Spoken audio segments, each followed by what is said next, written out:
mshikaji amfundishe mapenzi. Na ambaye ulishakuaga na watu wengi, na kuna kama vile unaona mimi ni mzito, lakini ni kwamba kuna vitu vya pekee ambavyo nilikuwa nataka unifundishe. Yaani jinsi wasichana wengine wanavyokuwa nao, jinsi wanavyokuwa ni wataalamu. Wewe una experience, unaona mambo. Na mimi kidogo nipe experience. Niwe mwepesi kwenye mapenzi.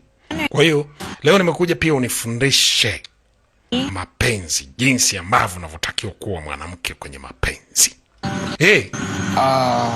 Jamaa ukimpa hiyo kazi ndio shughuli yake. Maraki binti anaona kama vile kama ni labda mapenzi hajui. Ni kweli kwenye mapenzi mjomba, kama hujui, unaona mwenzako anajua, basi muulize, labda yeye anajua mawili matatu akakufundisha ili mkaendana.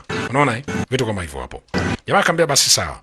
Kwa hii nafasi ya siku ya leo, basi wafundishane tu. Mshikaji amfundishe binti au mwepesi, ajue mapenzi jinsi yalivyo. Kila kitu kiende kuwa sawa. Si ndo manake? Twende sawa. Ni kimbembe. Wow.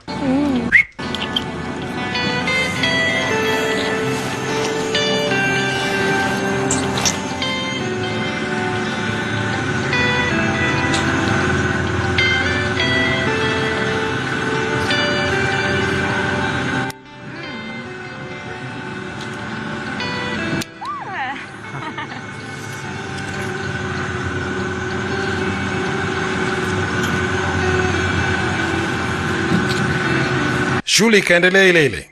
Wala jamaa kujali wala kuogopa. Marake sasa mtoto mwenyewe si king'ang'anizi. Sasa kuna style hiyo. Sasa acha mfundishe.